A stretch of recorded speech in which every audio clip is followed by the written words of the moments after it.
കോട്ടയത്ത് നവജാത ശിശുക്കളെ കടത്തുന്നു. അങ്ങനെ ഗൗരവതരമായ ഒരു സംഭവം ഉണ്ടായി. അതിന്റെ തുടർച്ചയായി ഇപ്പോൾ കേസിൽ കസ്റ്റഡിയിലുള്ള 2 പേരുടെ അറസ്റ്റ് രേഖപ്പെടുത്തിയിരിക്കുകയാണ്. തിരുനെൽവേലി സ്വദേശി രാജൻ, വാഗോൺ സ്വദേശി അർജുൻ എന്നിവരാണ് ഇപ്പോൾ അറസ്റ്റിലായിരിക്കുന്നത്. ഇതര സംസ്ഥാനങ്ങളിൽ നിന്ന് ഗർഭിണികളെ എത്തിച്ച് പ്രസവം കഴിഞ്ഞ ശേഷം കുഞ്ഞുങ്ങളെ മറിച്ചു വിൽക്കുന്ന സംഘമാണ് പിടിയിലായത് എന്നാണിപ്പോൾ അന്വേഷണത്തിന്റെ ഭാഗമായി പ്രാഥമികമായി വരുന്ന വിവരം. ഈ സംഘത്തിൽ നിന്നും രക്ഷപ്പെട്ട അസം സ്വദേശിയായ 22-കാരിയുടെ പരാതിയിലാണ് അന്വേഷണം. फिर इंस्टाग्राम से सबको ढूंढते हैं, ऐसे लड़कियों को ढूंढ के फिर मैसेज करते हैं उनको, फिर मैसेज करके उनको ऐसा बोलते हैं कि हम आपको इतना पैसा देंगे, आप आ जाइए हमारे यहाँ पे 3 लाख 4 लाख जिसको जितना बोल सके. मुझे 3 लाख बोला कि आ जाओ हम आपको देंगे, बट मैं उस टाइम मुझे शेल्टर चाहिए था, इसलिए मैं आ गई. मुझे लगा मैं बेबी डिलीवरी करूँगी चली जाऊँगी, बट वहाँ जाने के बाद मुझे एग्रीमेंट साइन करने को बोला, तब मैंने मना कर दिया. एग्रीमेंट साइन करूँगी तो बेबी देना ही पड़ेगा, तो इसलिए मैं डर गई, उनको मना कर दिया. तो उन्होंने मुझे मारा, बहुत मारा, पीठ पे मारा, पैर में मारा.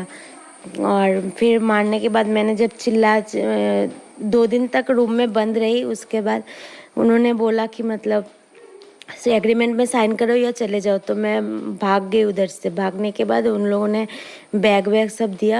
मैं फिर उधर से अकेले जाने लगी. तभी लोग ने देखा मैं जा रही हूँ, तो वो लोग रो रही थी. तो वो लोग ने पुलिस बुलाया. फिर जाके मैं शेल्टर रूम में आई.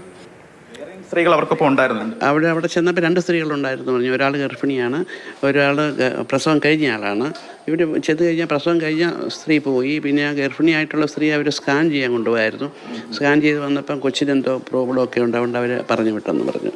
പിന്നെ എഗ്രിമെൻറ്റ് സൈൻ ചെയ്യണം, അവർ 3 ലക്ഷം രൂപ വരും, അപ്പോൾ ഇവിടെ കുഞ്ഞിനെ കൊടുക്കണം എന്ന് അവർ ആവശ്യപ്പെട്ടു. അന്നേരം ഇവർക്ക് പേടിയായി. കുഞ്ഞിനെ കൊടുക്കാൻ ഇവള് മനസ്സില്ല. ഇവള് പറഞ്ഞ് ആദ്യത്തെ പെൺകുട്ടിയാണ്, ഇത് ആൺകുട്ടിയാണെങ്കിൽ ഭർത്താവ് എന്നെ സ്വീകരിക്കും എന്നുള്ളൊരു ഇതാണ്. അതുകൊണ്ട് ഭർത്താവ് സ്വീകരിക്കും ഉണ്ടായി. അപ്പോൾ ഞാൻ പറഞ്ഞു നമുക്ക് വിളിച്ച് വരുത്താം, അവിടെ കൗൺസിലിംഗ് ഒക്കെ ഉണ്ട്, അവനെ പറഞ്ഞ് മനസ്സിലാക്കി ഒരുമിച്ച് വിടാമെന്നൊക്കെ പറഞ്ഞു. അങ്ങനെയൊക്കെയുള്ളൊരു സാഹചര്യത്തിലാണ്. പക്ഷേ പിന്നെ ഇവൾ പറഞ്ഞൊരു കാര്യം, അവൾക്ക് ഉറങ്ങാൻ എന്തോ ഭക്ഷണം, അവൾ വൈകുന്നേരം ഭക്ഷണം കഴിച്ച് കഴിഞ്ഞപ്പോൾ തല ഇറങ്ങി, പിന്നെ ബോധം കെട്ട് ഉറങ്ങിപ്പോയി. അപ്പം പിന്നെ പിറ്റേ ദിവസം മുതൽ വൈകുന്നേരമുള്ള ഭക്ഷണം ഉപേക്ഷിച്ചെന്ന്. അപ്പം അതിനകത്ത് അവരെന്തോ ഇട്ട് തരുന്നുണ്ടെന്ന് നമുക്കൊരു തോന്നൽ. അസം സ്വദേശിയായി 22-കാരിയുടെ പ്രതികരണമാണ് ആദ്യം കണ്ടത്. ഷിനോജ് എസ് വിവരങ്ങളുമായുണ്ട്. ഷിനോജ്, ഇപ്പോൾ 2 പേർ സംസാരിക്കുന്നത് കേട്ടു. ഒന്ന് അസം സ്വദേശിയായി 22-കാരിയാണ് എന്ന് മനസ്സിലാക്കുന്നു. ആ പെൺകുട്ടി എന്തൊക്കെ പറയുന്നു? രണ്ടാമത് സംസാരിച്ചത് ആരാണ്? അവർ പറയുന്നത് എന്താണ്? അതിലേക്കാദ്യം.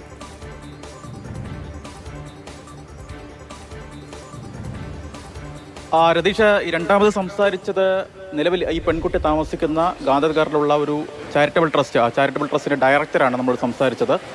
നിലവിൽ ഇപ്പോൾ ഈ പെൺകുട്ടി അവിടെയാണുള്ളത്. പോലീസ് നിലവിൽ ഇപ്പോൾ അവരെ അവിടെയാണ് ആക്കിയിരിക്കുന്നത്. എന്തായാലും 1 വർഷം മുൻപാണ് ഈ പെൺകുട്ടി അസം സ്വദേശിയായിട്ടുള്ള 22 വയസ്സുകാരി ആദ്യമായി ഗർഭിണിയാകുന്നതും പ്രസവിക്കുന്നതും ഒക്കെ തന്നെ ചെയ്യുന്നത്. തുടർന്ന് 2 മാസം കഴിയുന്ന സമയത്ത് വീണ്ടും ഇവർ ഗർഭിണിയാകുന്നു. ആ സമയത്ത് അത് അബോർഷൻ ചെയ്യണമെന്ന് ഭർത്താവും ബന്ധുക്കളും ഒക്കെ പറയുന്നു. പക്ഷേ ഈ പെൺകുട്ടി അതിന് തയ്യാറാകുന്നില്ല. അതിനെ തുടർന്ന് ഇവരെ ഈ വീട്ടിൽ നിന്ന്, അസമിൽ നിന്ന് ഇവരെ വീട്ടിൽ നിന്ന് പുറത്താക്കുകയാണ് ചെയ്തത്. പിന്നെ മറ്റ് വഴികളൊന്നും ഇല്ലാതെ വന്ന സമയത്ത് ഇവർ ഏതെങ്കിലും തരത്തിൽ ഇത്തരത്തിൽ ഈ പ്രസവം അതുമായി ബന്ധപ്പെട്ട് സഹായം ചെയ്യുന്ന ഏതെങ്കിലും ഷെൽട്ടർ ഹോമോ ഏജൻസിയോ ഉണ്ടോ എന്നറിയാൻ വേണ്ടി ഇൻസ്റ്റാഗ്രാമിലൊക്കെ തന്നെ സെർച്ച് ചെയ്ത് നോക്കുന്നു. അങ്ങനെ ആണ് ഇത്തരത്തിലൊരു ഏജൻസിയെ പറ്റി ഇവർ കേൾക്കുന്നതും അങ്ങോട്ട് മെസ്സേജ് അയക്കുന്നു. തുടർന്ന് കോട്ടയം തീക്കോയി കേന്ദ്രീകരിച്ച് പ്രവർത്തിക്കുന്ന ഒരു സംഘം ഇവരെ പലപ്പോഴായി ബന്ധപ്പെടുന്നു.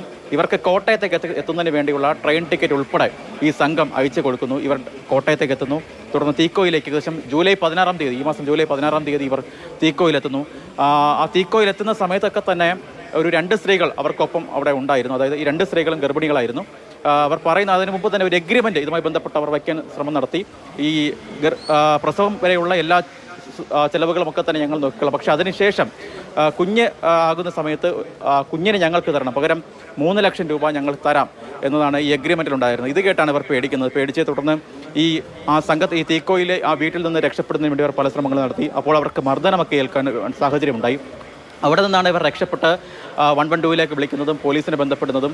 തുടർന്ന് കഴിഞ്ഞ ദിവസം ഈരാറ്റുപേട്ട പോലീസും എസ് പിക്കുമൊക്കെ തന്നെ പരാതി കൊടുക്കുന്നു. അതിനു മുമ്പ് തന്നെ ഈ പോലീസ് സംഘം തന്നെ ഇവരെ ഈ ഗാന്ധികാറിലുള്ള ചാരിറ്റബിൾ ട്രസ്റ്റിലേക്ക് അവിടെ എത്തിച്ചിട്ടുണ്ടായിരുന്നു. അവിടെ വെച്ച് ഈ ഡയറക്ടറാണ് ഈ പോലീസിൻ്റെ സാന്നിധ്യത്തിൽ കൂടുതൽ കാര്യങ്ങൾ ഇവരിൽ നിന്നും ചോദിച്ച് മനസ്സിലാക്കുന്നതും ഇത്തരത്തിലൊരു വലിയ തട്ടിപ്പ് ഇതുമായി ബന്ധപ്പെട്ട് നവജാത ശിശുക്കളുടെ ഈ കടത്തുമായി ബന്ധപ്പെട്ട് കോട്ടയം കേന്ദ്രീകരിച്ച് നടക്കുന്നതൊക്കെ തന്നെ ആദ്യം പോലീസിന് വിവരം നൽകി. തുടർന്ന് ഇവർ കോട്ടയം എസ് പിക്കും ഇരട്ടപ്പെട്ട CIക്കും പരാതി നൽകി. പരാതിയുടെ അടിസ്ഥാനത്തിലാണ് ഈ വീട് കേന്ദ്രീകരിച്ച് ഇന്നലെ അർദ്ധരാത്രിയാണ് ഈ റെയ്ഡ് നടക്കുന്നത്. റെയ്ഡ് നടക്കുകയും അവിടെ വീട്ടിനകത്തുണ്ടായിരുന്ന 2 പേരെ പോലീസ് കസ്റ്റഡിയിൽ എടുത്തിട്ടുണ്ടായിരുന്നു. ഇന്ന് രാവിലെ അല്പസമയം മുൻപാണ് ഈ 2 പേരുടെയും അറസ്റ്റ് ഇപ്പോൾ പോലീസ് രേഖപ്പെടുത്തിയിരിക്കുന്നത്.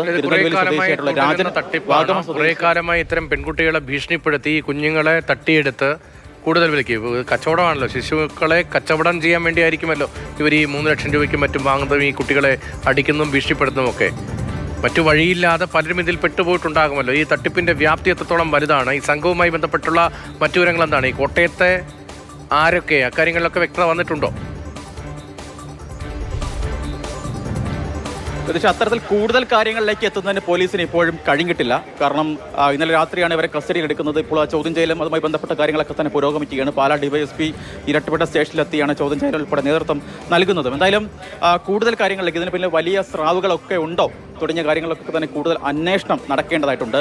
മാത്രമല്ല ഇവർ പലപ്പോഴായി ബന്ധപ്പെട്ടിരുന്ന ഫോൺ നമ്പറുകളിൽ പലതും ഇന്നലെ ഇവർ കസ്റ്റഡിയിലാണ് എന്ന് അറിഞ്ഞതോടുകൂടി പലതും സ്വിച്ച് ഓഫ് ആണ് എന്ന തരത്തിലുള്ള വിവരങ്ങളൊക്കെ തന്നെ ഇപ്പോൾ പുറത്തേക്ക് വരുന്നതുമുണ്ട്. എന്തായാലും 3 ലക്ഷം രൂപ ഒരു കുട്ടിക്ക് കൊടുത്തിട്ട് ആ കുട്ടിയെ വാങ്ങുക, അത് ഇത്തരത്തിൽ പ്രധാനമായി ഇവർ ശ്രദ്ധ കേന്ദ്രീകരിച്ചിരുന്നത് ഇതര സംസ്ഥാനത്ത് നിന്നുള്ള ഗർഭിണികളായ യുവതികളെ, പ്രത്യേകിച്ച് 25 വയസ്സിന് താഴെ പ്രായമുള്ള ഗർഭിണികളായിട്ടുള്ള യുവതികളെ കേരളത്തിലേക്ക് എത്തിച്ച ഇത്തരത്തിൽ അവരുടെ കുട്ടികളെ വാങ്ങി ഒരു പണം കൊടുത്ത് എങ്ങനെയെങ്കിലും ഇത് സെറ്റിൽ ചെയ്യുക എന്ന തരത്തിലൊരു കച്ചവടമാണ് തീക്കോയി കേന്ദ്രീകരിച്ച് നാളുകളായി നടന്നു വന്നത് എന്നതാണ് പോലീസിന്റെ ഭാഗത്ത് നിന്ന് പറയുന്നത്.